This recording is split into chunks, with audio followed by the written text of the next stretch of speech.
What's up, everybody? Welcome to the CanesInSight Daily podcast powered by Anajar and Levine Accident Attorneys.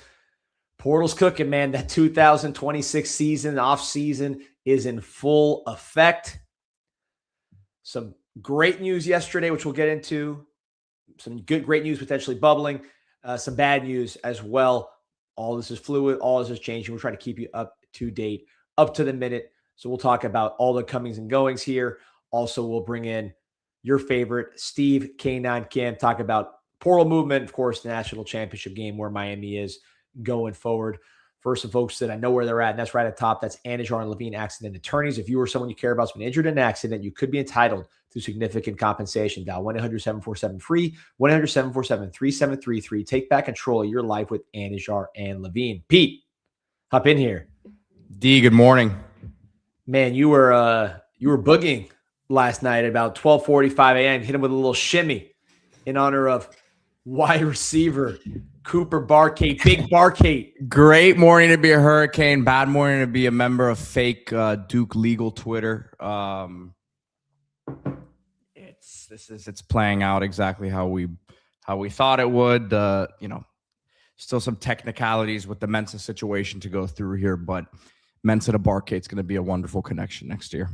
So those who missed the midnight show, and you can check it right out, it's there on YouTube, instant reaction. Cooper Barkate, one of the top 10 receivers in the country last year for Duke, was second in the ACC to Malachi Toney pretty much in every category.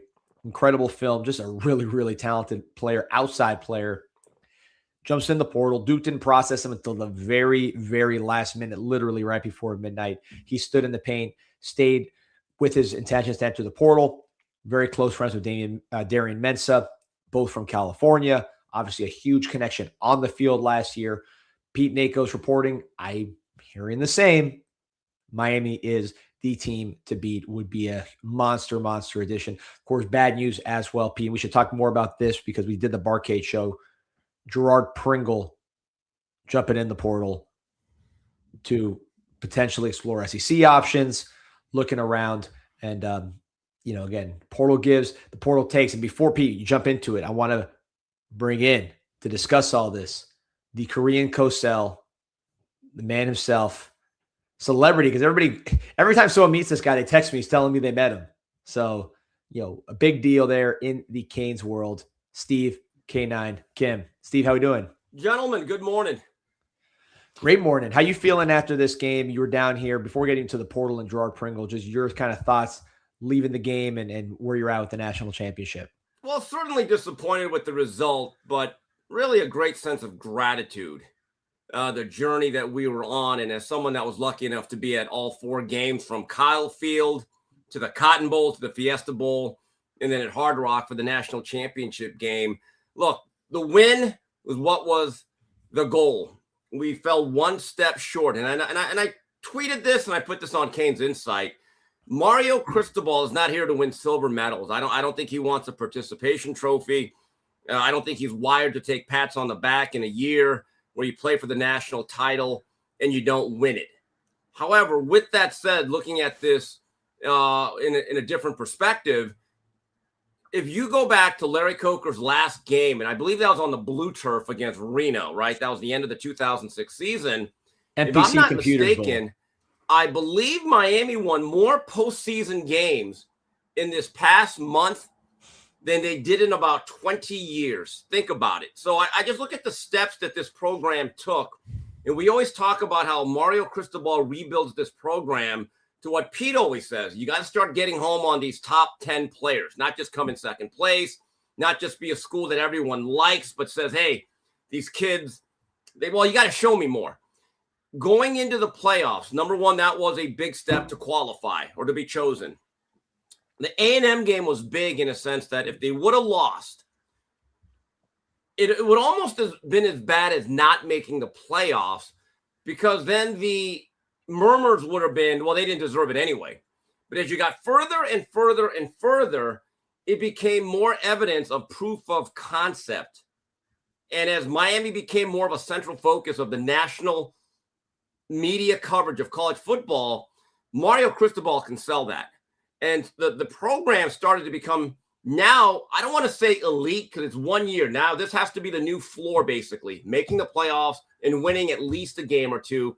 But there's no doubt in year 4, Mario Cristobal has significantly raised the floor of this Miami football program. No doubt. And Steve, you mentioned silver medal. I look at it in terms of wins. You talked about the bowl wins. You beat all of your rivals, and I mean all of them. What are the odds you beat Florida decisively, Florida State decisively, Ohio State decisively, Notre Dame twice when you consider the fact that we beat them in the playoff brand battle there at the end, the political battle, of course, on the field. So you beat all 4 of your rivals. You blow out some quality teams in terms of Pitt, USF, and NC State, and then really, to me, bury the SEC and show supremacy over the SEC by defeating Ole Miss and Texas A&M. I don't think anybody can say, yeah, you had some great wins, but the SEC would have gotten you. You can't get to that level. Miami would have been the best team in the SEC this year. I don't think anybody can doubt that given what Miami did to Ole Miss and to Texas A&M. So the wins to me are more important than necessarily the ranking or first loser or whatever, silver medal. It's about who you beat and how you beat them over the year, which I think made it pretty special. I saw a graphic, the final AP poll. I believe Miami was 4-1 against the other top 10 teams.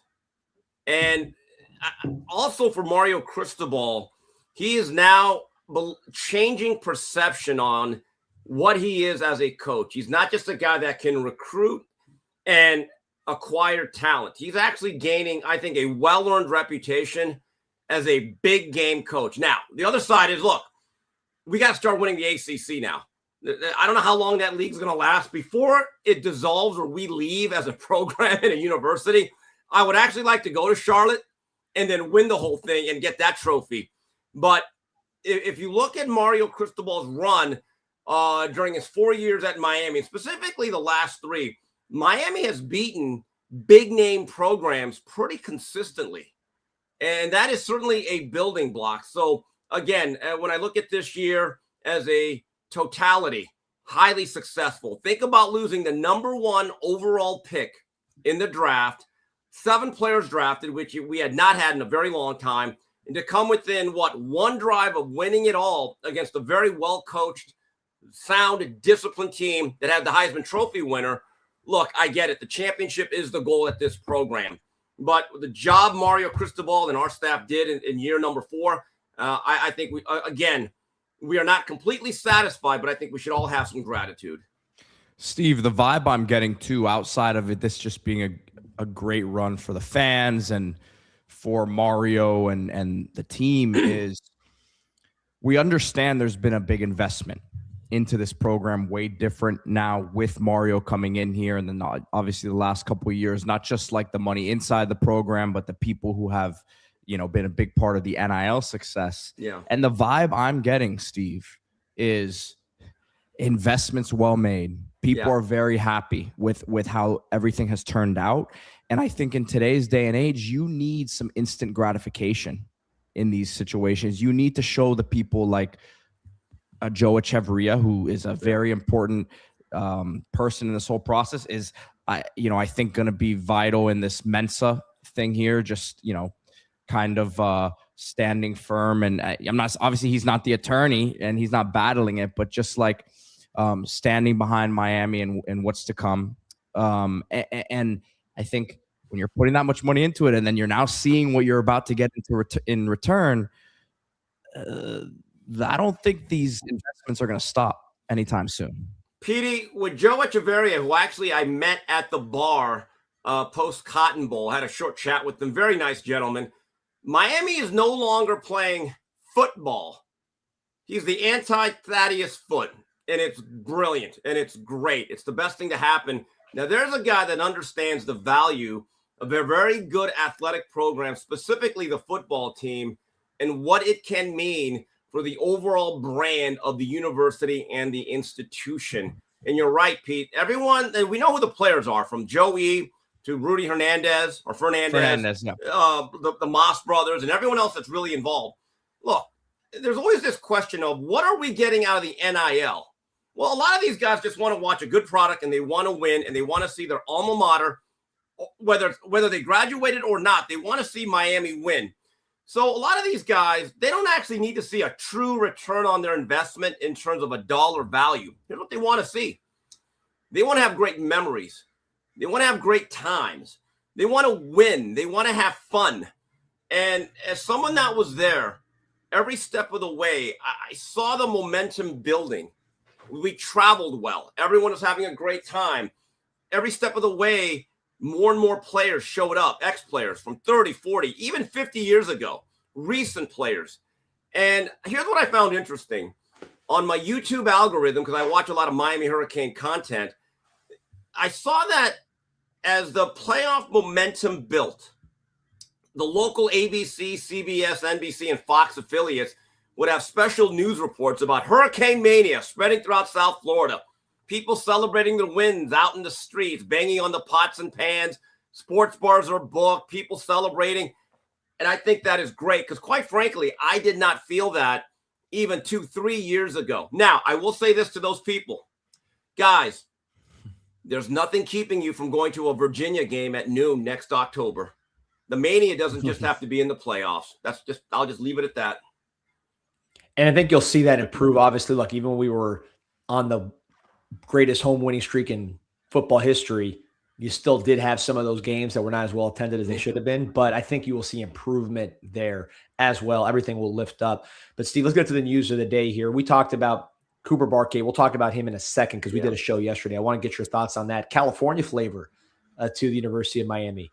But the bad news first, Gerard Pringle jumps in the portal. To me, this is the first portal entry that we've talked about here, and we talked about a bunch of them. We'll talk about a couple more that we haven't hit yet, Malik Bryant, Maury Wallace in a bit. But in terms of Gerard Pringle, this to me is the first one that really, I think Miami is going to really fight to keep this player, and that will be an ongoing deal. You saw it with FSU.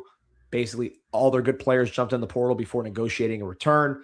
Florida, pretty similar. You've seen it across the country. I think Miami would like that result. They're going to fight to keep Pringle, but not happy he didn't play more in the playoffs. Explosive guy. We need it. We know we need to get more explosive. Your thoughts on Pringle entering the portal? Well, first things first, you guys are the insiders. What does this say or do about the status of Jordan Lyle, you think? It's a great question. I would have been, Pete, I'll let you give your thoughts. I would have thought Jordan Lyle would have been a big candidate. I think is a big candidate to enter the portal as well. But these things are fluid, and I'm not, I'm sure negotiations or discussions are happening with both of those parties. You would really, if you're Miami, especially this late in the portal season, you do not want to lose both at all. Yeah. And if you do, you probably need to go see who hasn't signed and who's still just committed but not signed in the running back portal class that you can go flip to get to be a Cane. Because tough time this late in the process is the downside of being one of the two best teams in the country. I think we'll take that trade, but yeah, you don't want to lose both those guys because those are your two guys that can go all the way. Yeah, I would say I agree 100%, D. When you talk about, I think Miami's gonna fight hard to try to keep Pringle here. I said it last night on the show and we talked about it briefly, but I said it on the show yesterday morning. It's not like I was hinting at him leaving, right? But I just think he's in that tier of guys that were young players that we are excited about, that you understand what's going to happen. Another program is going to say, hey, we'll pay you a little bit more money than Miami's going to pay you. Not only that, but we're going to sell you on a dream of an opportunity that you're going to play more here. You still have Mark Fletcher coming back. You still got that Marty Brown kid in front of you. Even though Lyle, we like you just said, D, think he's a candidate to transfer, and who knows what happens here with this situation because of the Pringle thing. You still have a couple other guys in front of you that are a veteran back. And one more thing, Steve, I will say this. When it comes to a Jordan Lyle, I still believe big time in his upside if he gets his, really gets his confidence back, right? Because I think he was banged up in the beginning of the year, and then you lose confidence and you aren't getting opportunities. But I think he can be as good as anyone in that room. Yeah, this one hurts because one thing Pringle gave us when we went through that offensive malaise in mid October, going into or after the SMU game, He gave us juice. He gave us sizzle, gave us wiggle. We have a lot of thunder in that room. So if you have Marty Marr, Fletch, and you got a Mallory coming in, those are big bruising tackle-to-tackle runners that can break off a long run here and there, but they're going to body punch you. You need a little bit of lightning. And I heard you guys throughout your various shows last night and yesterday with Amon Richards, the type of offense that I'm envisioning with a couple of guys that are not officially Hurricanes yet, but let's think about that scenario. I'm just envisioning that Pringle, he gets a little bit bigger, stronger, pass pro improves. The things you can do with them in terms of flexing them out, the wheel routes, the quick toss game, and getting on the outside zones and beating people to the corner, he can play a role. Here's the interesting thing about the running back situation, especially a guy his size. I know the money's important, but let's put away the money. Petey, you've been in this business. As a running back going to the next level, and I'm sure he has aspirations, you don't actually want that many carries on your ledger. You really don't. Most running backs now want to be part of a rotation, okay?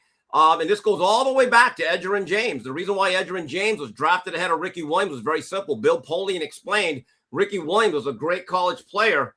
Edgerrin James had lesser carries. He had less miles on the odometer. And it's funny because now most teams run a 3-4 man rotation, right? Don Solinger told me 3-4 years ago, we're at a spring ball that we were both at, a practice. Coach Solinger goes, you know, Steve, everyone's running these 3-man rotations or even 4-man. He goes, I don't know what the big deal is. I was doing that 40 years ago at Southridge. And he felt as though that was the best way to keep everyone fresh, hungry. Also, he believed that the rotation, it gave everybody an opportunity to showcase their skills. And I wonder, and again, I'm just speculating or I'm just bringing this up, how much of this decision do you think, guys, had to do with the fact that he had a decreased role as the playoffs continued? I think it's 100%. So I was able to be around his parents during camp. Very nice people from that Tampa area. And I'm sure they were frustrated with this whole situation because he played more and then he played less. So some of that is like, when you start to feel it and then it gets taken away, you feel it a little differently. Now, I love Pringle. I think he's got a huge future, hopefully huge future in Miami. I know people want to keep him. The coaches want to keep him. Why wouldn't you? What I would say is you saw those playoffs.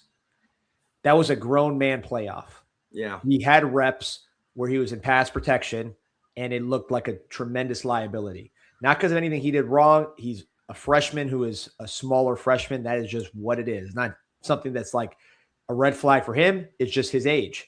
Bo Jackson had to play for Ohio State, and he got demolished by Wesley Bisnain, just like Pringle was getting demolished on key pass blocking downs.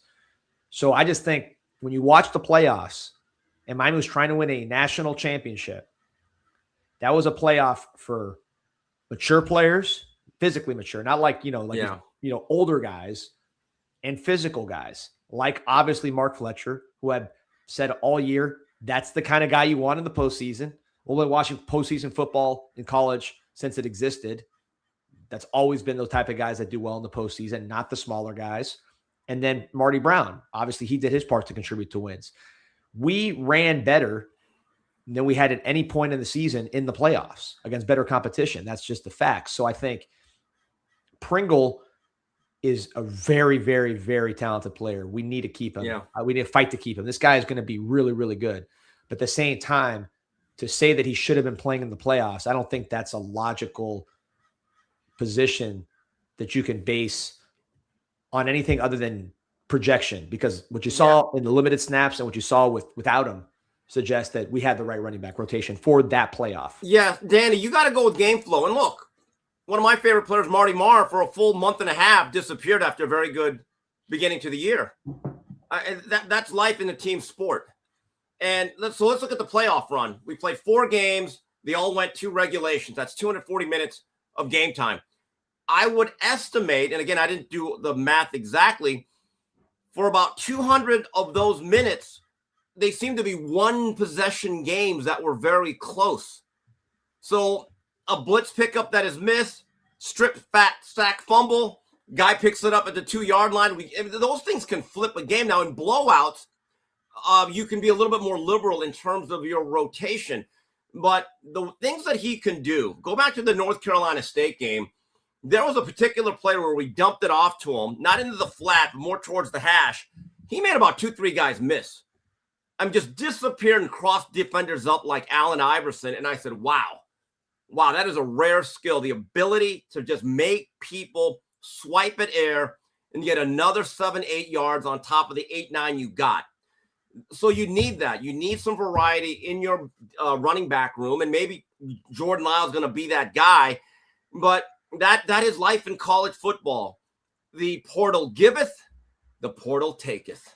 And look, there, as we've said, there's a chance that he comes back here. So I think people always need to be careful here in these situations. They don't say, the name calling and stuff like that. I don't know that it's necessary. This is the business of college football. You don't like for it to get to this point, if he does end up coming back, but, he's a guy that they want to keep. I would imagine. Let's see. You know how it is, D. They may give it a go here the next couple of days, and if they really feel like it's not going to happen, then they let it walk at that point. But tough. I think they're we'll see. I'm crossing my fingers here. I think they understand the importance to what he could bring for the offense next season. But at the same time, he has to understand he has some development to go as well. Yeah, this is the portal, man. And at the same time, you have Jordan Lyle, who is also definitely a candidate to jump in the portal. If you lose both, that would be the issue. I would worry at that point. Then, that's what. Now, I wonder if Lyle jumps in the portal. Does that bring Pringle back here? Even more so. I don't know. Maybe it's like they're calling each other's bluff. I have no idea. But this is, Steve, you laugh, but I'm really trying. I have to think that sort of stuff is happening a lot now. Yeah, look, everyone wants to be 3 and done. They do. That's just the way it is. That's why kids reclassify. That's why freshmen now report in January. I remember when Eric Zier, who was the #1 quarterback in the country way back in the early 90s, when he did that for Georgia, everyone was like, can you do this? Now it's the norm. I believe most programs actually want their kids in for the spring semester, right? So I look at this as, 3 years ago, I would have been angry. I would have been bitching and moaning. Now you're kind of used to it because the reality is this is portal. This is the portal. Everyone's on a 1-year contract. And I don't want to get overly cynical, but I do realize now that like 15, 20 years ago, when a player would sign a national letter of intent, you almost felt like as a fan, hey, we're going to begin this journey together. We're going to see you grow. We're going to see you develop. We're going to see you become a young man and hopefully a good player. And then you become a part of the family forever. Now it's like, hopefully you're here next year. That's just the way it is. Let me tell you a story, guys. So I'm at the tailgate at Hard Rock, and it was great to see players that weren't necessarily stars, but I saw their whole career. Derek Ham, who had a very good year in 1998 as a senior. Damon Neely, who was a defensive tackle out of Abington, Pennsylvania, ended up becoming a pretty good offensive guard in 98. And I know that we went through some issues in that era with scholarships, but they stuck it through. And in their last year, they became players, really good ones, by the way, for us. And I appreciate their efforts. I saw Gene Ridley, who was a defensive back, played in the Erickson and Butch Davis era. He stuck with this. But I realized those stories are going to become more rare as time goes on. We just have to adapt and adjust because the reality is, and you guys are talking about the makeup of rosters nowadays, you have to be elite in high school recruiting and at the same time work the portal at a high level, or you can become or will become Clemson. Steve, sorry to cut you off there, D, but we're on the topic of running backs, and I don't think that anyone better to talk about this sort of thing in terms of historical perspective. But with what you just said, in the era that we're in, Mark Fletcher is moving up this list, my friend. Talk about here's what it is with him too, is like as a young kid watching this team, and now 20 plus years later, you had moments of players that you can remember. right? You can remember Sean Taylor against FSU. Mark Fletcher is stacking up some moments, not just this season. Florida last year, Clemson, right? Early in his career, because he had a big game in that game, right? Virginia run in overtime. Virginia in overtime, right? I mean, you're talking about some multiple years here of moments. It keeps getting better, and it looks like he's going to be running it back here once again, and he's going to be coming into the year as one of the most heralded players in the country. He's top 10 all time. And again, it's going to be very difficult for any running back to break into the Edgerrin, Otis Anderson, Chuck Foreman, Willis McGahee, Frank Gore, like Clinton Hall of Fame tier. I mean, that's an almost, but Frank, the thing about Fletch is the consistency.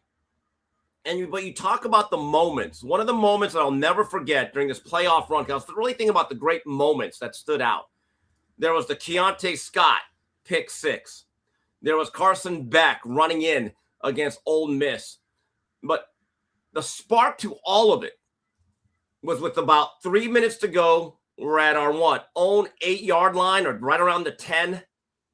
And the offense hadn't really moved all that well. And then when he got the ball and he went up the sideline, and there's that great scene of his mother later in the drive. I mean, that's when the whole nation found out about Miss Fletcher driving. I didn't even know about that. And I was like, wow, what a remarkable achievement for her. That moment will be etched. And I wrote on my post that I don't want to hear any more Mark Fletcher slander. He truly is a championship level quality player, as D Money has said for a couple of years.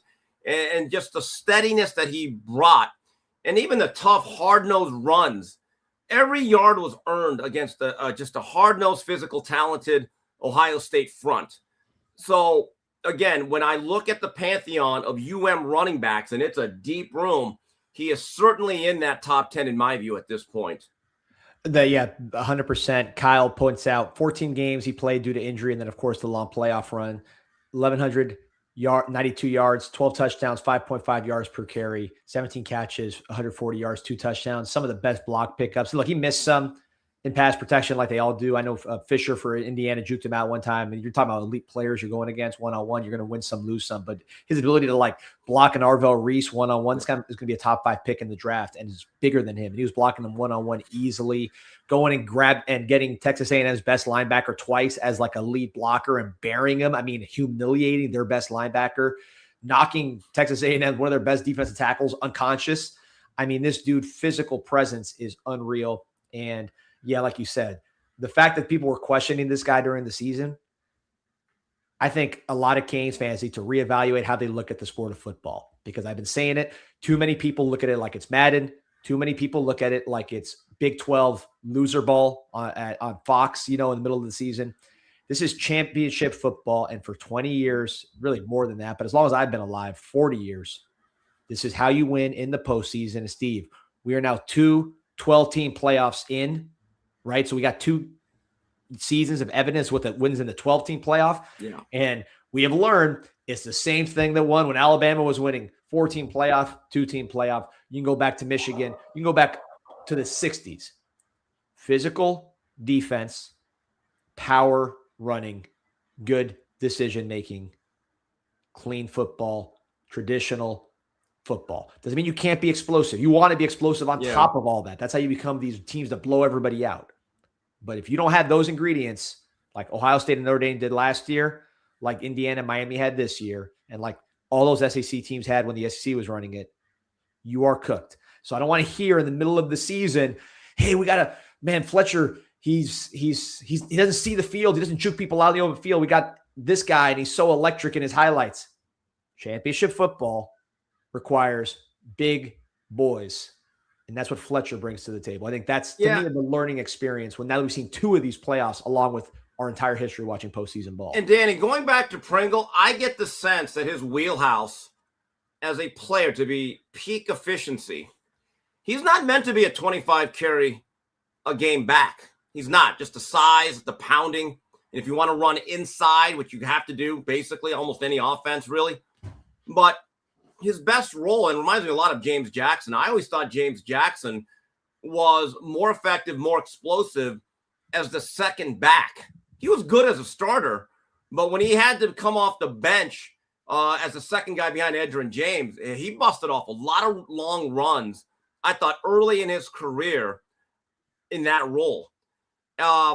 Became a tougher runner as a starter. That's one thing Solinger used to always tell him, James, I don't want you trying to hit the home runs. You got to get me my first 4 yards, and we'll work off of that. Pringle, because of his size, is going to be limited in certain things, but he can be highly effective, I believe, as a rotational guy that plays a bigger role. But again, I want to state this. They may not like it. I don't believe it's in his best interest to be a 20 to 25 carry guy game by game at this level, moving on to the National Football League. Yeah, it's going to be, look, we'll see how this all plays out. I think Miami would love, as would I, to have Pringle back, because I think he's going to be really, really good. If he goes somewhere, he's going to go somewhere good. Like, he'll go to a big program and he'll have success. So hopefully it's at Miami. Maybe I lied, man. The fun might stop once he pops. The fun stopped, man. He popped and the fun might stop. Oh, we're hoping the fun does not stop once that Pringle pops. But I want to switch gears real quick, but first talk about the University of Miami Sports Medicine Institute, keeping our team healthy all year. I mean, really a tremendous year in terms of the health of the team, guys coming back from injury earlier than anticipated. And if you're an athlete, active person, you know how hard it is to sit on the injured list like Keontae Scott was sitting on the injured list. Maybe even try to hack your own rehab and come back early, which again, we saw Keontae Scott. He came back full speed. If you want to be like that and you don't want to compromise your movement or performance, call the University of Miami Sports Medicine Institute, uhealthsports.com, whether it's elite athletic performance or just everyday movement. The experts at the University of Miami Sports Medicine Institute will get you back to playing your best. Make an appointment today with the University of Miami Sports Medicine Institute, uhealthsports.com. So there's a comment here from Bagging Up I wanted to get to. Our boy, you knew he was going to be all over this. So here's what he said. And I agree with him, by the way, when he's saying this. He's saying even Nick Saban had multiple elite wide receiver core in the same year. Later on, because initially he only had the one, Amari Cooper. Then he eventually got the multiple. We can't find one. So here's what I'll say very simply. First of all, I agree that when you look at the teams that win championships lately, they do have all the physical components, the traditional components that we've talked about, but they also have multiple legit high-level elite type playmakers. Indiana really has 3 NFL receivers, Becker being a high-end guy who made plays against us. LSU, we know what happened there. Late period Alabama when they had the Waddles and Devontae Smiths of the world, we knew what that looked like. Georgia with Bowers and Ladd McConkey. You know, those teams all had multiple guys. Ohio State had, of course, multiple first-round guys. Right. Here's what I'll say to this one, Steve, and this is a transition. We know Malachi Tony's elite. He's at least the second best receiver in the country, if not the first. He's battling Jeremiah Smith in every category and the eye test. This Cooper Barkate, Steve, from Newport Beach, Mater Dei High School, your neck of the woods, relative neck of the woods, top 10 receiver in the country. Looks like he's going to head to Miami. Could we be looking at 2 elite wide receivers for Miami with Tony and Barkate? College receivers. I listened yesterday, and I'm glad Amon said it as a former player, that he talked about how Miami needs better tempo and more explosiveness. So it's not just us saying it. It's actually a guy that has put his cleats on the ground and was a very good player. In fact, elite in Amon. That is the next step, that we have to have a threat outside that scares people. That every time he lines up on the perimeter, every defender on the back end says, back up just a little bit. Back up. and start getting into press bail as soon as the quarterback starts calling signals. That is the missing element. And I know that there are some interesting discussions and debate, not arguments, on the board that I got into late last night as you brought this up. People talk about, well, what about the younger guys? What about them? You know, look, they're going to have a chance to play. You earn reps. That's just the way it works. But everyone's on a one-year contract, so you have to treat this really semester to semester. And so I would hope that the younger players, you know who they are, have to understand you're going to compete in any good program that you're in. But a Cooper Barkate, this is what he brings us. known production and chemistry with Darian Mensah, because as the Mensah talk heated up late last week, I started watching more and more highlights. It'll be a different offense in a sense. They ran a lot of RPO, which we did not do this season, guys, right? Yeah. Barkate tree for the opposite coordinator. Barkate was on a lot of receiving end of those highlights. I was like, that guy's pretty good there, right? Mensah will bring us more of a threat at the mesh point. Not saying we're going to run a lot of it, but he's a smoother athlete that can extend plays. So it's going to be an offense that can be a lot of fun. But if you're going to tell me that Mensah is going to be a better, more comfortable quarterback with a guy that he knows and a guy that can actually buoy the efficiency and the effectiveness of Malachi Toney, I don't know what the downside is. Yeah, people are mad about losing freshmen that have not done anything. We're talking about top 10 receiver right now, and I don't want to sound crass about it. I want all these guys to win. But, man, we were just in the playoffs. We were in every game. We're not trying to go back on a hope and a wish, right? We want the best chance to be back into that environment. And when you talk about guys that are already big-time players in your own conference, like dominant players in your conference, it's a no-brainer.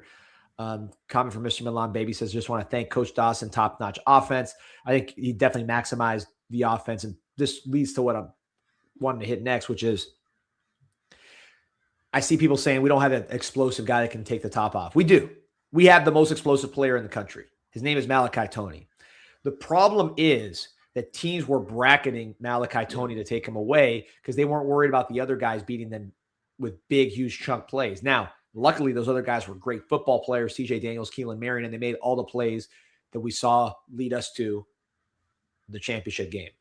Great Canes will be remembered very fondly as just top-notch football players, leaders, guys that helped us win a lot of games against great competition. But in terms of like scaring other teams, that was not necessarily what they did. So teams were content to bracket Toney. Barkate, if you deal with this guy one-on-one, he is going to kill you. He can kill you short. His route running and separation is outstanding. He can get down the field. He's not going to burn guys just running by him, but he can make contested catches down the field. He can catch and run and make explosive plays. And what I love, we talked about it yesterday, everything he does is with his hands. So when you catch everything with your hands, you play faster because you're going full speed. Restrepo was like that. Restrepo had like was 4.8. He played 4.45 because he would catch the ball full speed and run. So it's not just, hey, we need to get a guy that runs 4.3 to pair with Malachi Toney. We need a guy that scares defenses because he's going to get open and beat one man-to-man coverage and also kill zone coverage and allow you to have to pay attention to him and let Malachi be more of a, not just the sole focal point that you can take away. Because if you have Malachi unleashed, you can see games like FSU where he's just running by him and making big explosive plays. Well, Danny, the player that I'm interested in, and I want him to understand one thing. These things move very quickly. Your career flashes right before your eyes. Is Josh Moore. Josh Moore flashed. Had a great game against USF, and then I don't know what happened. I'm not there on Green Tree. Didn't play for a while. They tried to work him in the playoffs, made a play here or there. But when I look at his ability to go over the top and the way he's built, that's a guy that has to understand I can make a mark right now and plant the flag on my career. Josh Moore's development is something that I think everyone, because if you want to talk about young guys making a move, I know that JoJo Trader is one everyone talks about. We kind of know what that situation is. I think that's very fluid all the time. Josh Moore had a nice foundational true freshman year, but with some of the other players coming in, like a Milan Paris, who has a very good size-speed ratio, look, these freshmen will play at Miami if they earn it. That has absolutely been proven the last 3 years, starting with the Bain Mawanoa class, right?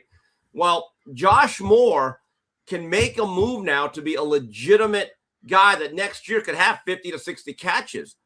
But he has to understand all of this begins literally from winter conditioning. That's when the process begins under Mario Cristobal.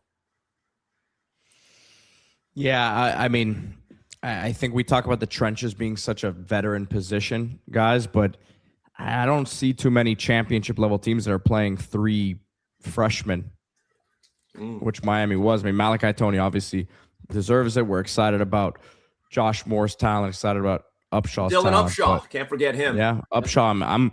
He's one I certainly don't want to lose. I mean, I don't want to lose any of these guys, but he's banged up right now. Probably misses spring with his injury, but he's someone that I'm really high on. And by the way, again, I'm just going back to this because we see it all over. I mean, Steve, I was posting this guy's video, Barcade, on CanesInSight.com. 7.9 million posts and counting, by the way, for those keeping track. Post this guy's video. And 900,000 from K9 Kane. Our boy. That is true. Going back to Eye of the Hurricanes, 1996. But I post this guy's videos where he's, again, destroying one-on-one coverage. He's finding holes in the zone. He's making contested catches. He's running after the catch. He's doing everything you want in a wide receiver in our conference. Pulling up the stats where it's basically Jeremiah Smith, Malachi Toney, Eric McAllister, who's on his way to the pros, and this dude, Mekhi Lemon. I mean, literally the elites of the elites. And he is there already, not to mention he has chemistry with our quarterback. And then people are just worried about how the younger guys are going to react. Guys, Steve, you were there, man. And I don't want to repeat this point, but I have to emphasize it because when you're there, it hits different. You were there. Pete, you were there. That was so big time that the idea of chancing a return to that, be like, maybe we'll develop, maybe we won't, and we'll get there eventually. Like I am, and I know Miami is desperate. Like if I'm underwater trying to breathe to get back to that level again. And I love all our young players. I want them to succeed, but I am getting every elite player that I can afford into my program. And if they don't want to meet that standard of preparation, route running, I'm sure this guy practices like a maniac. He's a Harvard grad who's now one of the best receivers in the ACC. You can see his craft when he plays. If they don't want to meet that level of competition, they can go on their way, or they can meet that level and become explosive, talented players like Malachi. And one guy that we're forgetting that's coming in because he was injured this year in high school, Vance Spafford brings a level of speed that you can get very creative with, right? So here's the issue with the roster retention. That never used to be a thing. I never heard that term till about 3 years ago because it used to be who's coming back? Well, everybody, right? So if this was 1998 with Butch Davis, when we finished the year in the Micron PC Bowl, right? We basically knew Edgerrin James was going pro. It was his third year. He deserved it. Bang. But he knew everyone else was coming back. There was no portal. And if you understood, and the dynamic was in that particular, for lack of a better word, marketplace, that out of 85 scholarships, whoever was not graduating or had exhausted their eligibility, you knew was coming back. And if it was just like today, Mario Cristobal and Kevin Beard would say, okay, let's work on getting Upshaw, Moore, JoJo all ready. But that's not the game anymore. Because first of all, those guys can leave in a moment's notice. That's just the way it works. So you always have to be on the lookout to upgrade your roster. Because the reality is, Mario Cristobal said one of the most profound things that I don't think people really understood. I think it was during spring ball last year, or maybe at the beginning of fall camp. Someone asked him about the portal, blah, blah, blah. And Mario just said, look, here's the reality. Basically, everyone's in the portal. You just don't know it. Yep. So that's the reality. So unless you change the system where you know that everyone has to come back, you better play the system that exists because you don't want to be Dabo Sweeney. And so, again, if you want to go back to that, we can do it. But the system is the system, and the game is the game. And you know what? And I've been told recently, it ain't built on sympathy. Steve, I'll say, I said it last night, and I don't know how many, over 2,000 were watching us live last night past midnight. But this roster, as it's been said to me, is under assault right now. That is college football. And I said this last night, if you are going to, I use the word threaten to transfer, and that's not really what I meant. But if you're on the fence, if you're a guy who's on the fence about whether or not you're going to be playing here next year or not, if you're Miami staff, you can't be left in a situation that you're surprised or you're shocked that someone entered the portal. You got to get aggressive, and you got to get on the offensive in these situations. I mean, Petey, let's go back to 1999. If you're Butch Davis and you're looking at, who was it? Coach Johnson, right? Was a wide receiver coach. Did a great job at New Orleans. And you looked at your roster and your depth chart. You absolutely knew, like, okay, we got Reggie Wayne, Santana Moss, Andre King, Daryl Jones, and a young kid by the name of Andre Johnson. That's our foundation. Nowadays, in this situation, under the current system, you'd be like, well, 3 of our guys might get poached. One of these guys' parents is actively looking for more money. So again, I don't know what, unless you want to bring back that system, which I didn't think was all that bad, to be honest with you, this is what you have to do. You have no choice. Real quick, I want to talk about the California flavor here because you're a California guy, Steve. So it's a big state. These are different places. I want to lean on your expertise here as a Canes fan over there in California, knowing the recruiting landscape. You got Darian Mensah, I believe, is from Santa Barbara, like Central Coast type area, right? Not really Southern California. Right, Central. I was there. It's very foggy, very nice. A lot of fog is what I recall from that area, but very nice. You have Newport Beach, which is where Cooper Barkate is from. Orange County. Yeah. Vance Spafford is from Mission Viejo. I believe he's also from Orange County. So just like for those who don't know the area, can you break down just sort of where these guys are from and relevant to Miami? Are these areas that Miami can get a foothold in and potentially get players from consistently due to cultural, connections? Just like, I don't know this area. I don't know. Well, let's put it this way. It's a big state. Under Pete Carroll, these guys would all be at USC. Like modern day is basically the St. Thomas Aquinas of our area. It's had major talent, and they've basically been known as a feeder school for the Trojans. And a little bit more locally is Long Beach Poly, which is like the Miami Northwestern of our region. They've had a number of pros: Willie McGinnis, Mark Carrier, Deshaun Jackson. I think they've actually had the most NFL alumni at any high school the last 40 years. And so that's another monster school. And generally, when USC recruits locally, which they really don't under Lincoln Riley, which is funny, most of their good players go to USC. To actually have players from this area, certain high schools. I remember for years, the only player from Orange County that ever went to Miami in my lifetime that was really like a well-known player, Scott Covington out of Dana Hills back in 1994. But this is a theme that I've talked about before. When Miami is good, which we are now, we're not where we want to be, but we are getting there. When Miami is actually a player, they are a national brand. They truly are. And I go back to Jimmy Johnson's last recruiting class in the spring of 1989 that he never got to coach. If you look at the top end of that class, the number one quarterback in the country, if not player, was Brian Forte out of New Brunswick, New Jersey. The number one defensive player, and some people had him number one, was out of Dallas Carter, a gentleman by the name of Jesse Armstead. The number one player out of Colorado, in fact, he was the Gatorade Player of the Year in that state, was a guy by the name of Darren Crine. So that's Colorado, New Jersey, and Texas. You got the number one player.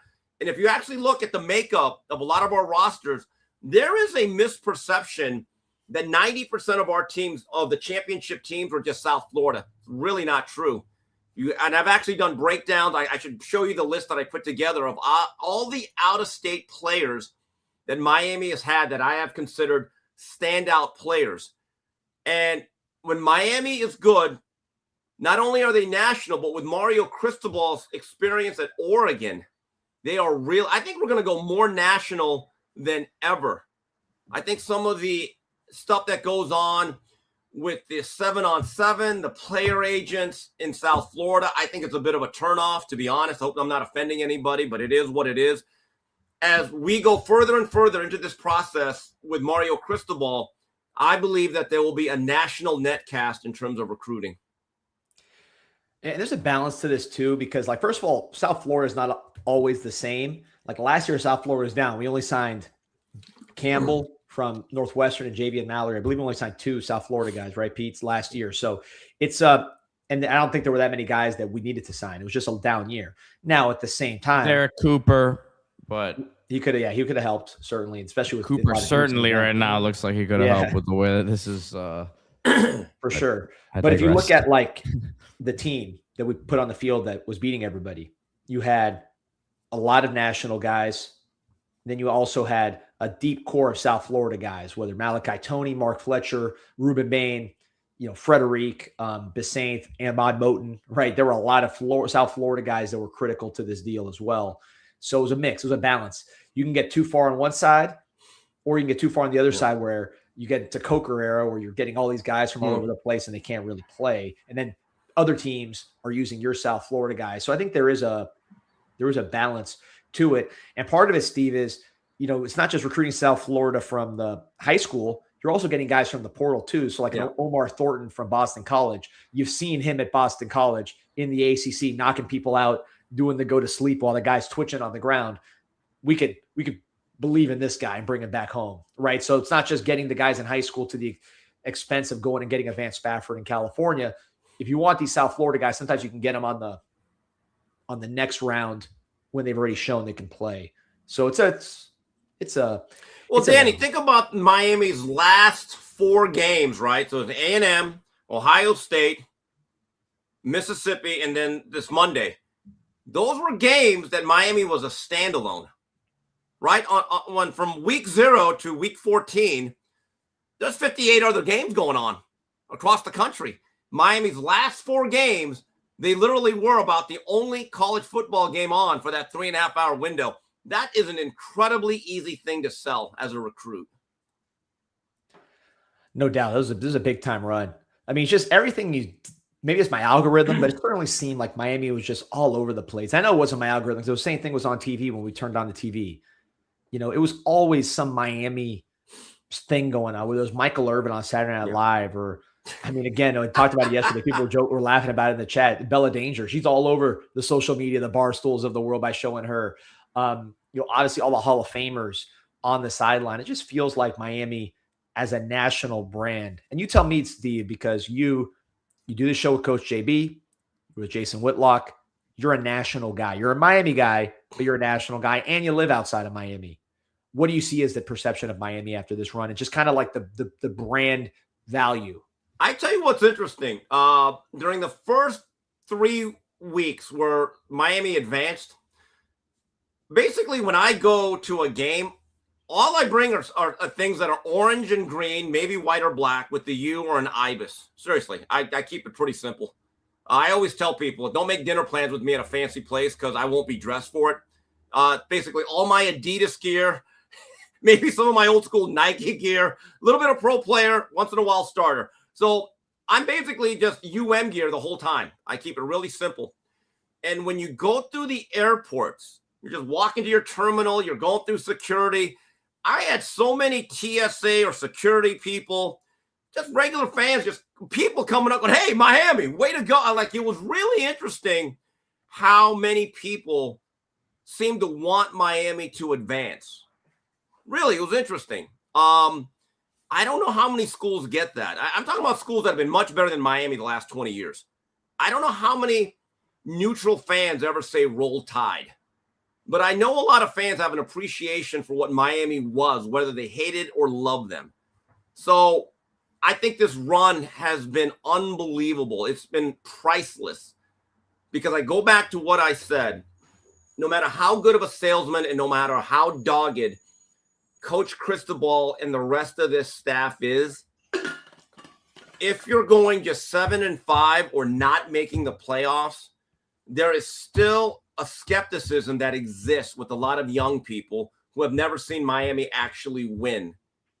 But this last month, I think has been absolutely priceless in terms of boosting the Miami brand. Steve, I know we probably have a few more minutes here before we have to let you go. In terms of, what the roster is going to look like next year, we're talking about a lot of these changes. I mean, anything sticking out to you as like something that you really, you'd like to see added here or changed? Yeah, a couple things. We're going to have the offense go back closer to what it was in terms of production, closer to upper 30s per game instead of lower, because I'm going to say this. It's going to be very difficult to replace Ruben Bain and Messidor. That might be the greatest defensive end duo we've ever had. And I know we have high hopes for Hayden Lowe, Lightfoot, and hopefully a couple other players emerge. Damon Wilson. And Damon, okay. That'll help a lot of the production, I think. Oh, so you're breaking news here. Okay, good. Well, I think we've said that Miami is a favorite there. But yes, I think that would ease the pass rushing concerns. The run game. Losing a Jacoby Thomas. Yes. Now, that guy was a physical presence. He was an absolute enforcer crowbar back there. Yeah. Right. So the natural inclination is, and I know Coach Heatherman will not agree and he will not stand for it, our defense might take a step back. So with that said, let's be better offensively. I think we got to fix that tight end situation one way or the other. We really need Luka Gilbert to make that second-year leap and to find a better defined, effective role for Elijah Lofton. Got to be more, like we talked about, explosive on the outside. But I look at this team, there is no going back. I guarantee you, Mario Cristobal, he's not telling his staff, hey, guys, we're close to winning a national title. Now it's good. It's okay now, guys. We can go back to just winning 9. I guarantee you that is not the mindset. And it's interesting, this grind, as I looking at Twitter and I see coaches in various living rooms across Florida visiting players. This is a hardworking staff. And, let me just say this. I have never wanted a coach at Miami to win a national title as bad as Mario. I was like, God, he deserves it. And the next day, he's out on the road. That's our guy. He wanted to be out on the road Tuesday. I think he realized he probably had to push it a day. Give the staff at least one day. I'll tell you what, Steve. There's an opening here at the tight end position. Yeah. I know hold on, Steve. I got a suggestion. I got a name that I think you'll be on board. I know. One James Coley. I love James Coley. I do. I'll admit I'm biased because I know him a little bit from the Brad Kaya thing. But if you brought in James Coley, that is another great salesman, another great recruiter. And I know he loves Miami. He's had great success. He's making a lot of money wherever he goes. He's at Georgia now still, isn't he? Yeah, he's still at Georgia. And I mean, I think from what I understand, he's not the recruiting core. He may not be the GM, but he's a vital piece of what they do recruiting wise. If anyone has ever met James Coley, it's impossible not to like him. And I know, look, he may hang his hat in Athens. His heart is in Miami. That's all I'm going to say. I love it. Steve, this is off topic, but you talk about Brad Kaya a lot. I've seen him a little more visible here in the lead up to the championship. Yeah. He made a few tweets. Have you talked to anyone around there? Because to me, it's amazing. It's like, imagine being a Brad Kaya or Malik Rozier. And we'll probably talk to Malik here in a bit because he's been on the show recently. Like, your career's done. You're doing other things. And then the number one pick of the draft Heisman guy saying he looked up to you, right? Yeah. In terms of Mendoza talking about in those pressers, he looked up to Brad and Rozier. I don't know if you talked to Kai or anything, but I thought that was Steve. Brad Sr. reached out to me. He sent me a picture of Miami, Indiana before the game. So it seemed like they were getting into it. That tweet, what it talked about, I sent it to Brad Sr. And that really made them feel good. Because, look, they had a tough time at Miami physically. I will never forget. It was the Rose Bowl between Saquon Barkley and Sam Darnold. Penn State, USC, a great shootout. And that was 2016. They had just played the bowl game. We beat West Virginia, which, by the way, I think was our last postseason victory till this year, right? Yes. So, third quarter of that game, I'm just watching, and I get a tweet from Brad Sr. saying, Steve, I just want you to know Brad has made the decision to enter himself into the NFL draft. And I was stunned. And he goes, Steve, I appreciate everything. I hope we can remain friends. And I was like, what? What are we doing here?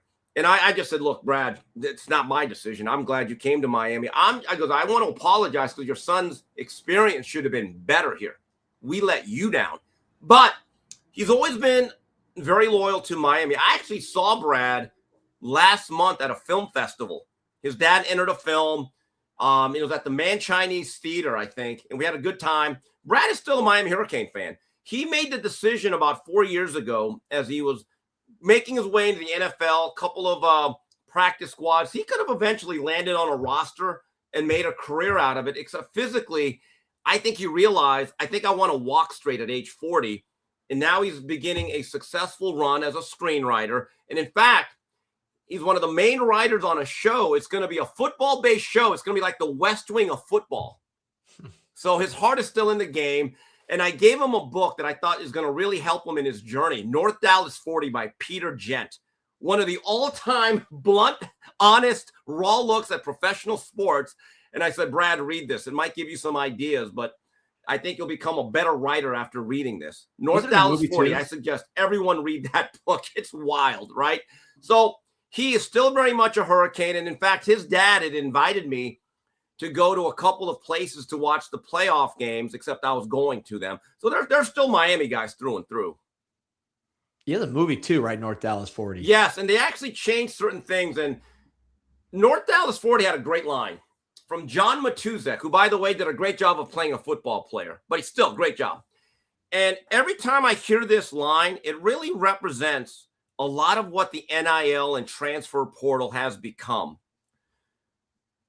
I don't want to give away the movie, but there's a spoiler. At the end of the game, which was a disappointing ending, John Matuzek, who I believe played a character called O.W. Meadows, was a defensive lineman, and he gets into it with the coach, and he uttered this line. He said, every time I call it a game, you say it's a business. Every time I say it's a business, you say it's a game.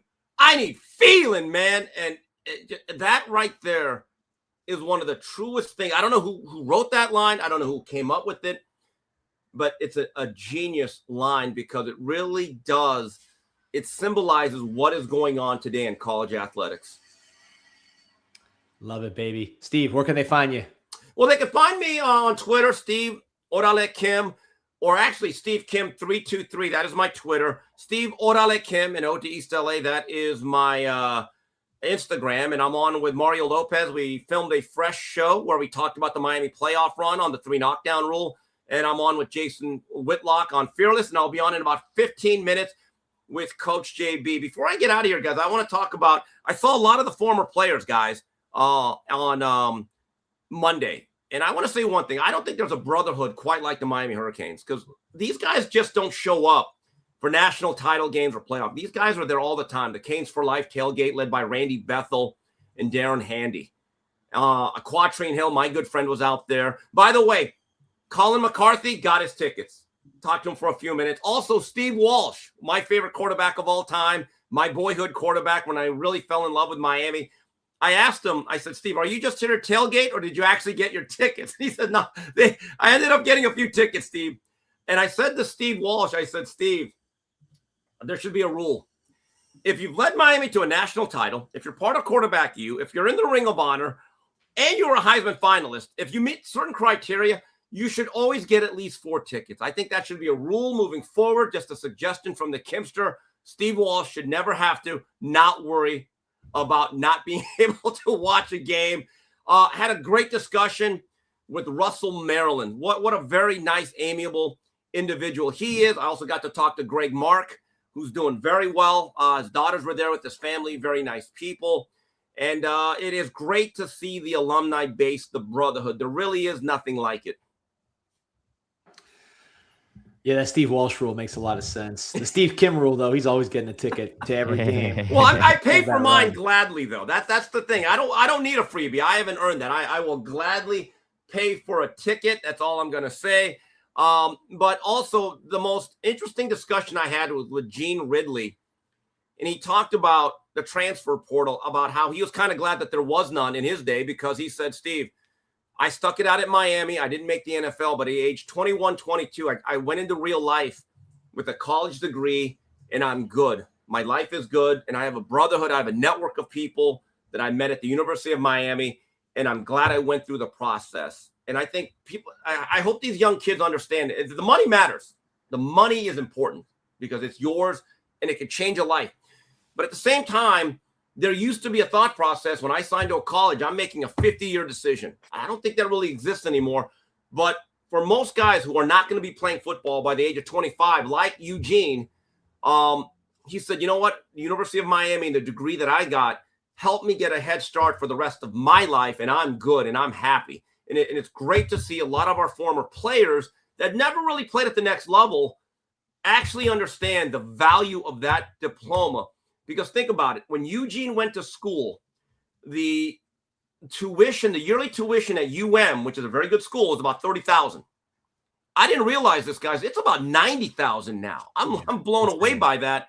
So when players or anyone says, well, what are we getting out of this if we're not getting NIL? Well, one thing you're not getting is student debt. So you have to look at everything like that. So I hope that a lot of these players aren't just making a short-term decision, because the reality is football will come to an end. That is the truth. A lot of football ahead for these Miami Hurricanes. Look, already on to 2026, man. Yeah, that was very quick. We've been waiting for this for 23 years, and boom, now we're on to the next one. But no rest for the weary. I think I'm just on cloud nine. As depressed as I am, and depressed is the wrong word, as disappointed as I am about the loss, man. Steve, this offseason feels a little different than it the does. last. Danny, look, this has to be now the beginning. This cannot be the apex. And one of the posters, I believe Dan Alden, who tweets at me a lot, I met him at the Ohio State game. Shout out to him. Look, this has to be 1985, where they lost to Tennessee, but it set the stage for a great decade, right? It bridged the gap from Howard to Jimmy and then all the way to Dennis Erickson. If this is our version of 1985, I'll accept it. And we'll accept it, and we'll accept you back anytime, any week. The most demanded, Steve Kim. We appreciate you, guys. Thanks a lot. Thank you, Steve. I got something I want to talk about, D, but I'm sure you got one of our friends you want to mention. Let's talk about some of our friends, and then get that take, put it in the holster. We talked to Steve Kim. You know where he's always thinking about Duffy's Tavern. Does he stay in hotel? I should have asked him if he actually stays in a hotel or an Airbnb, if he just sleeps at Duffy's. I think he might sleep in the back parking lot of Duffy's there, man. Because Steve Kim, if he's not in California, he is under the lights that you're looking at right here at Duffy's Tavern. 60-plus years serving the Miami community, right there on the edge of Coral Gables, the home of the Hurricanes. Now we're into the NFL playoffs. You can watch all that, the Final Four of the NFL playoffs there at Duffy's Tavern. Of course, all college basketball, college baseball starting up. I was out there at the light yesterday watching the boys practice. Anything you want to watch sports-wise, they will have it at Duffy's Tavern, the home of the Hurricanes. Also, while we're talking about friends of the program, got to talk about Papa's Alternative Brew. Our boy Nick West. I was popping one of these last night watching Cooper Barkate shimmy all over the ACC. But Nick West, huge Canes fan, daily chat member here on the CanesInSight Daily podcast. This is his company, South Florida raised, but now in Southwest Oregon. And this is Papa's Alternative Brew. If you want the relax without the tax, you want the buzz without the booze, it's a non-alcoholic beer that has 7.5 to 10 milligrams of THC. So you get that buzz, but you are not getting that hangover there with Papa's Alternative Brew. Only 60 calories too, which is amazing because it's really a beer. It's got hops. It tastes exactly like a beer, but it has a different type of buzz without the hangover. It's Southwest Oregon, but you can get it all over the country. You don't have to just go be in Oregon or a state like that. You can be in Florida. Go to papasaltbrew.com, papasaltbrew.com, and you can order your can today. Use promo code CANES for 25% off. Again, promo code CANES, 25% off. Papa's Alternative Brew. All right, Pete, you've been sitting on that take. Give it to us. Well, it's not really a take. It's just a topic I wanted to bring up as we have a comment here from El Goat, El Canes Connection, 305 Fonzie, asking anything new happening. And D, there is a business headline from yesterday that I think we should mention. It's tough to get into the nitty gritty of what it necessarily means, but there was some news that hit yesterday, and it's pretty significant again in where we are in college sports, as Miami's bringing back someone who was previously a part of the athletic department. And that's Jesse Marks, who's returning to be the chief revenue officer. And this is a guy who was very involved in a lot of the fundraising efforts in the 2010s. I want to say the Schwartz Athletic Center, right? That was one of the things he was involved in, the indoor facility as well. Remember when Mark Rick gave, it was a $30 million project, which was the biggest that we've seen here in some time. And then he's been at Northwestern the last few years and was a big part of getting their stadium up off the ground, and believe they'll be playing there this next year. Obviously, they had kind of a makeshift situation here, but chief revenue officer is a big job in today's day of college athletics. D. Yeah, no, I'm excited to see his era unfold. Everybody I've talked to, I've not met Jesse Marks. You have, right?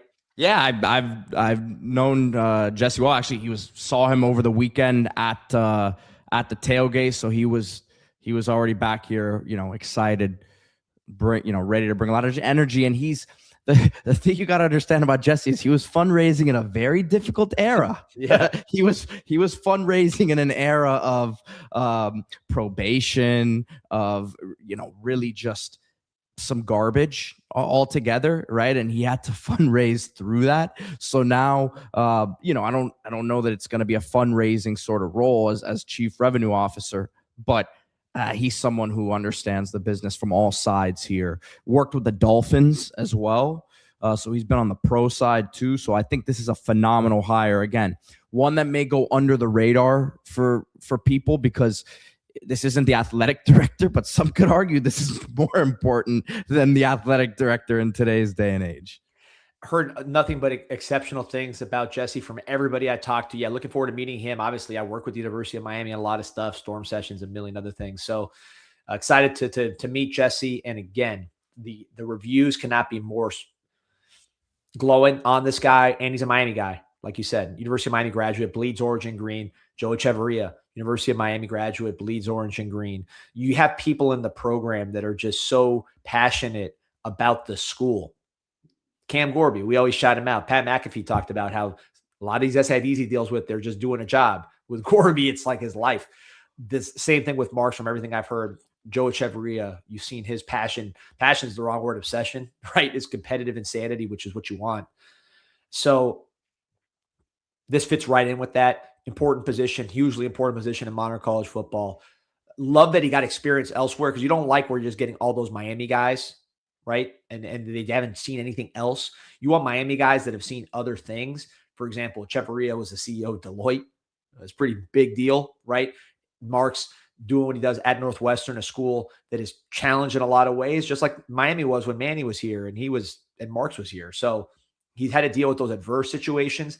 Now in a resource-rich environment, obviously the team's brand has never been higher, at least not in 2 decades. So timing's perfect. Love this move. Really, really excited. Can't wait to meet Jesse.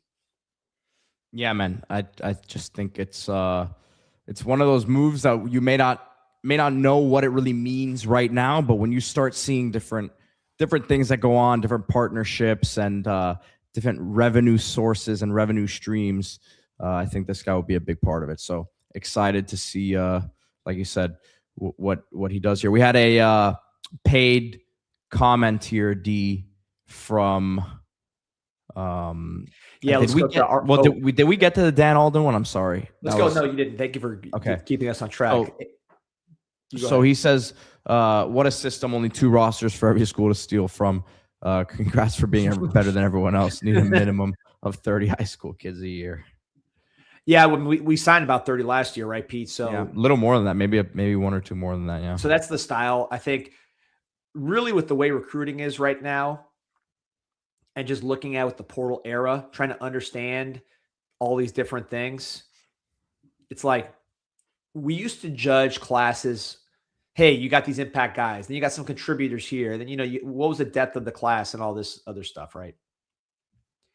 I think nowadays, Pete, in 2026, you are going to take a lot of shots you're going to miss a lot of shots, not just because everybody misses on certain player evals. That's just the nature of recruiting. But you're also going to hit on certain evals. They might not last because of the portal. Pringle, hopefully he stays. But if he leaves, I don't think you're wrong on the player. He just left, right? So Horton, same thing.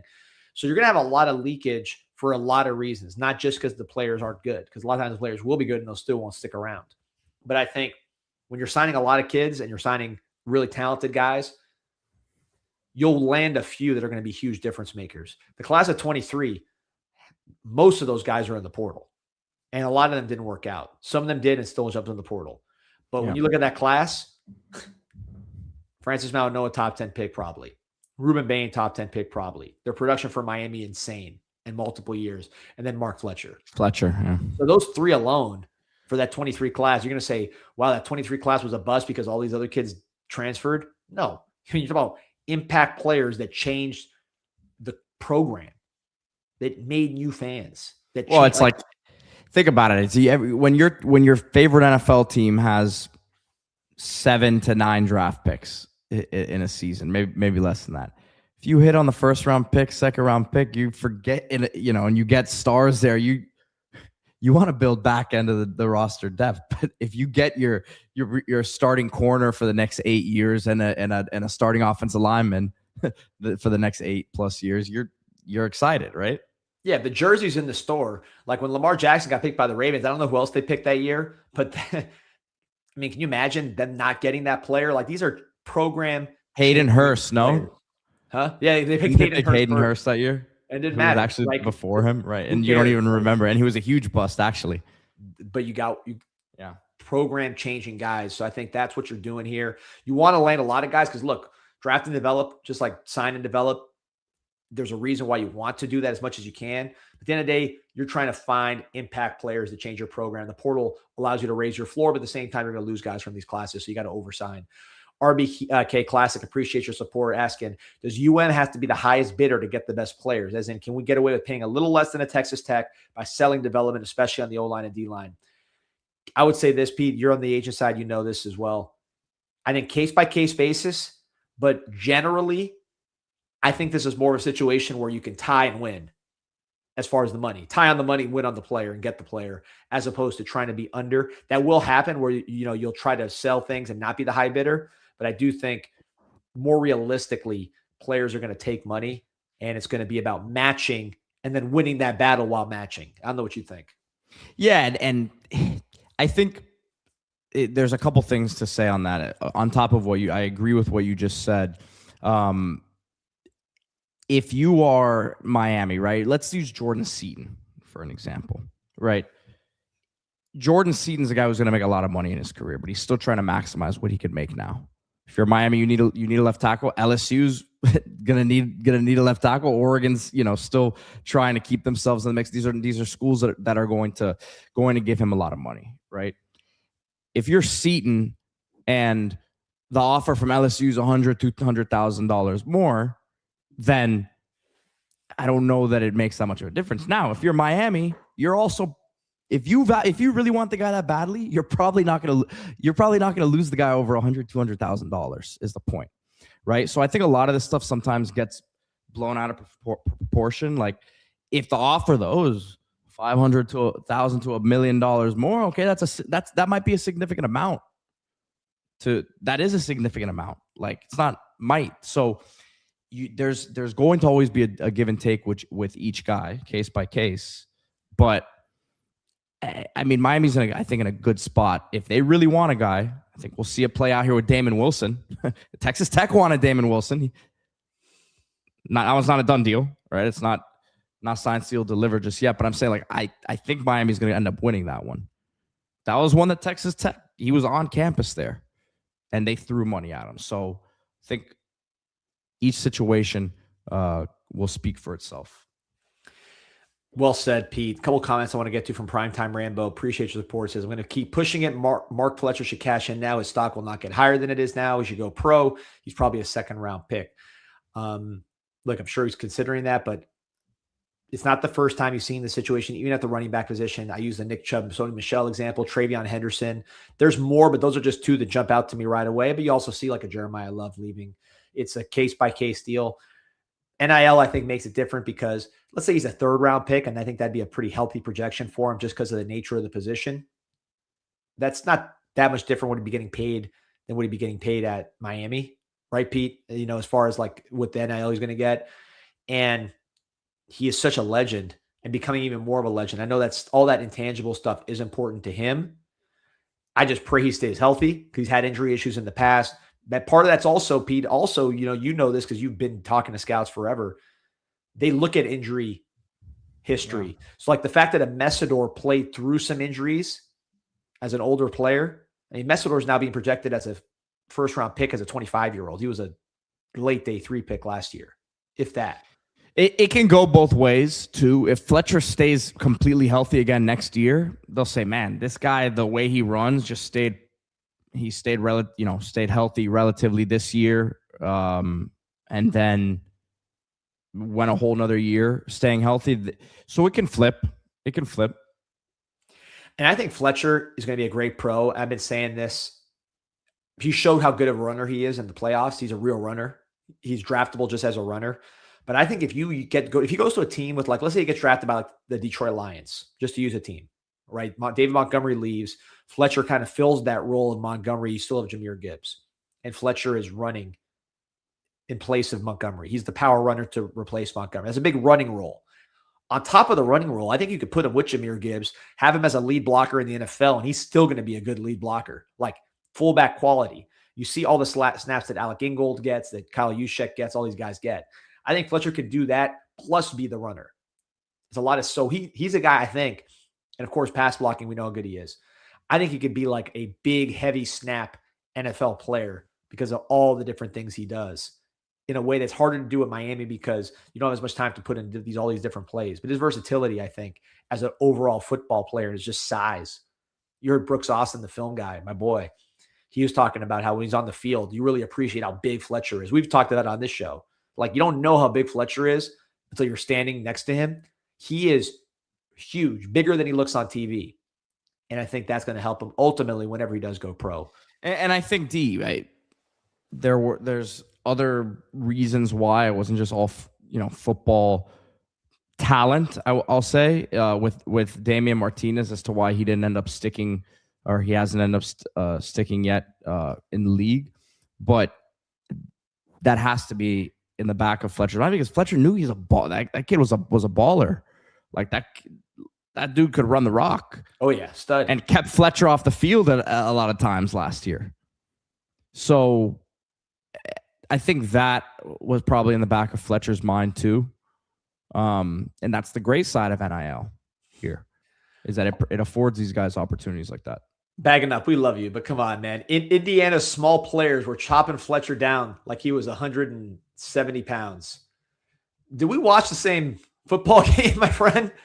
I mean, yeah, they tackled him. They are a good team. They tackle.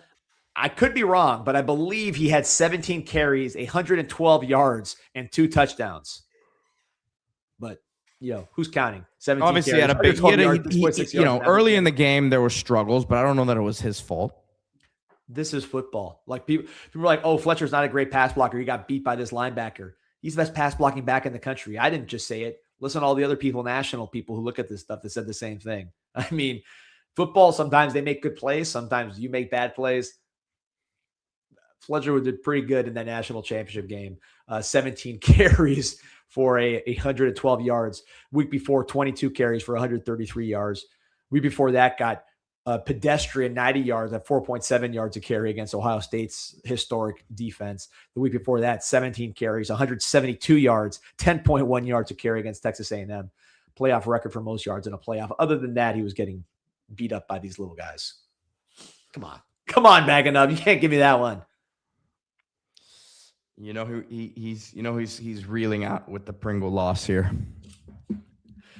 Wait, hold on. He said he was great until this game.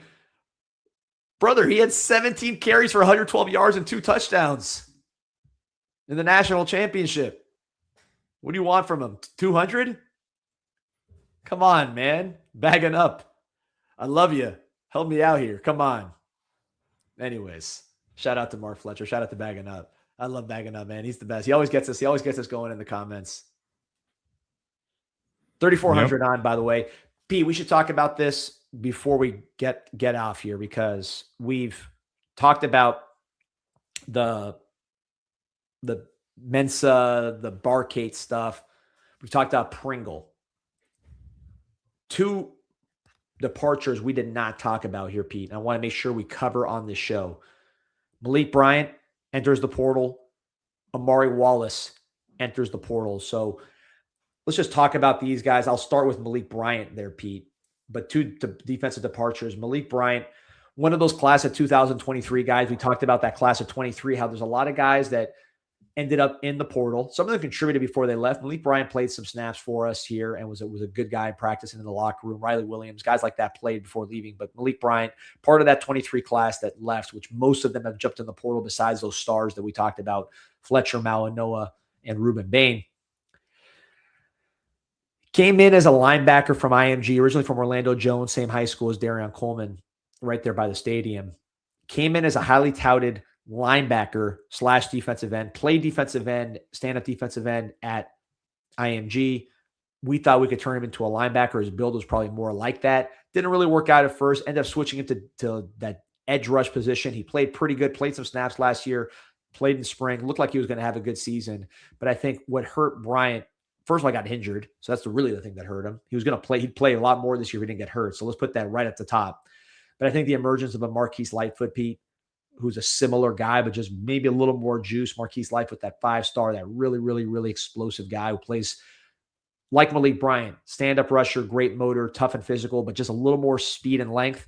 I think that got Bryant lower in the pecking order. Combine that with the injury, he ends up in the portal. Looks like Missouri is going to be the favorite there.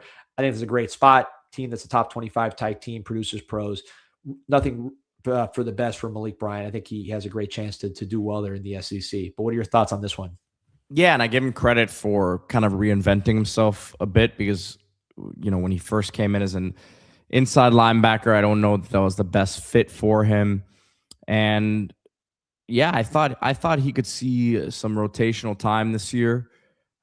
I agree. I just, like you mentioned, Lightfoot coming on there as that movable pass rush piece, and then you weren't going to take Bain and Mesidor off the field all that much. So, look, Missouri should be a good opportunity for him, but I'm also confident in what Miami has there in terms of it not stinging too much this next season.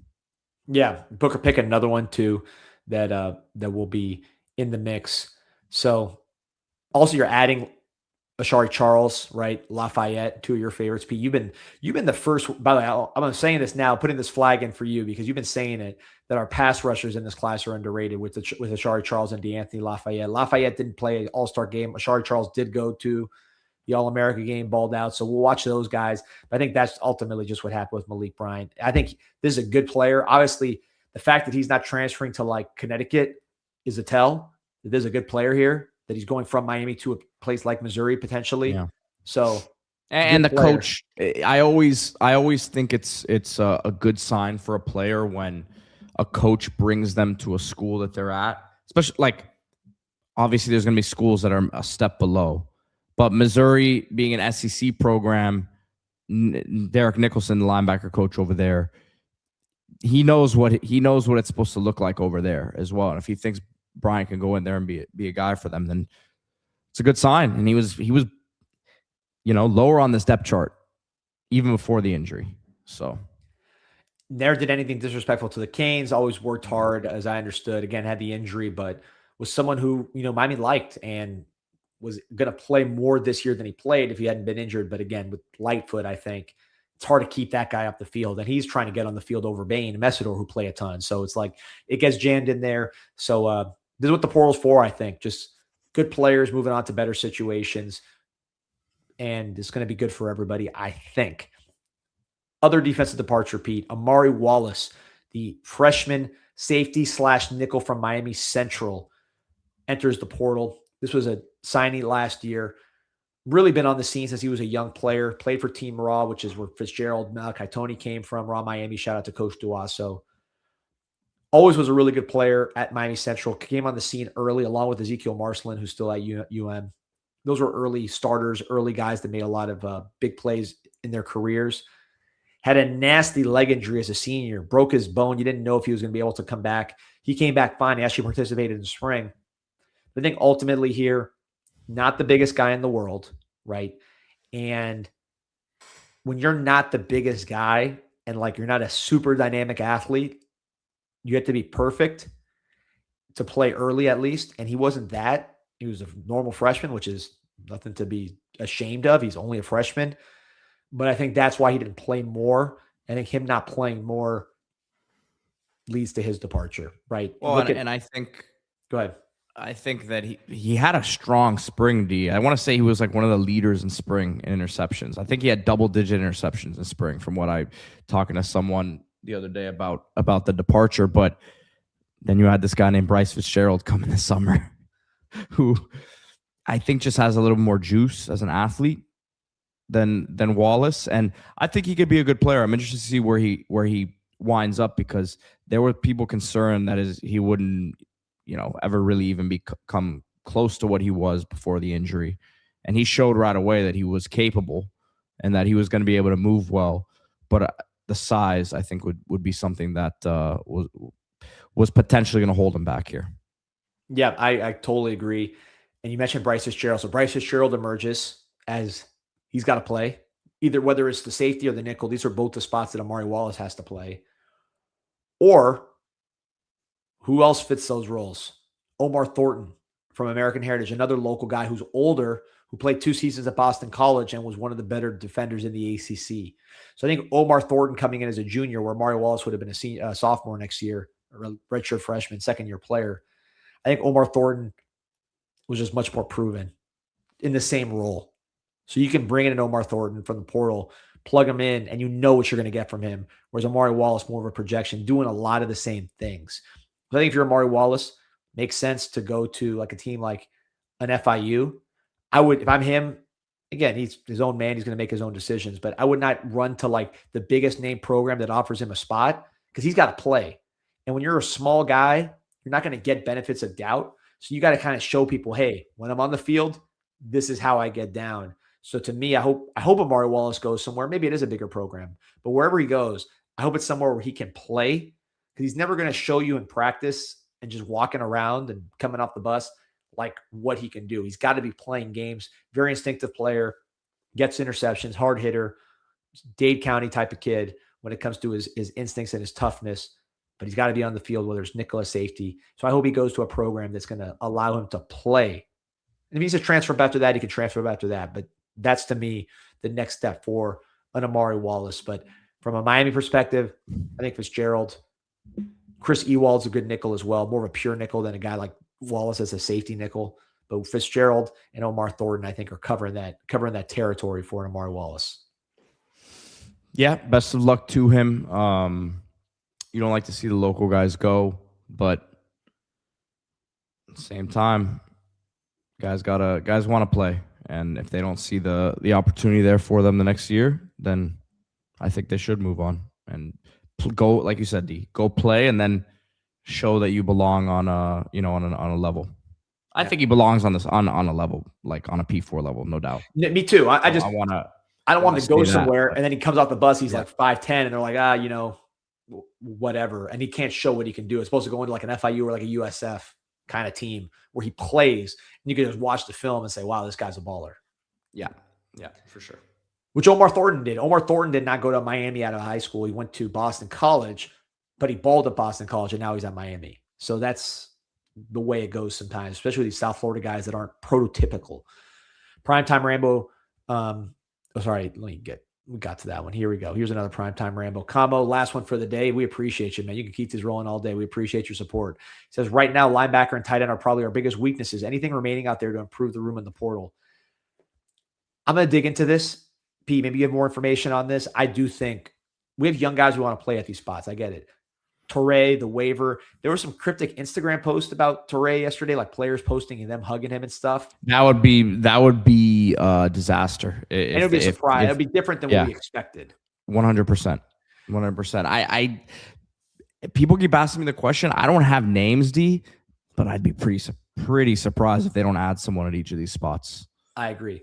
And you also need your young guys to play more. I think tight and end, and Ruben you need Gilbert. you don't know, there might be another guy who enters the portal at linebacker. Could be. And also, there's guys that are committed that have not signed. I'll give you an example. This is what I'm talking about. So Luke Farrelly is a linebacker for California. ACC Freshman of the Year, I believe, defensively at linebacker for Cal. Really, really good player, prospect in the portal. It's reported on Twitter that he signed, not committed, signed with Clemson.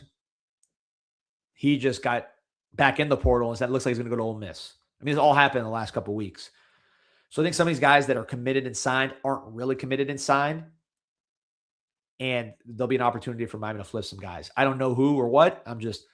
This is what I've seen. I've used that example of somebody, a linebacker, a premier linebacker, quite frankly, talking about ACC Freshman of the Year, a defense, who is committed to Clemson, reported to have signed with Clemson, and now looks to be headed to Ole Miss. So keep an eye on those kind of guys. I don't think it's just the people that haven't committed anywhere that are available in the portal.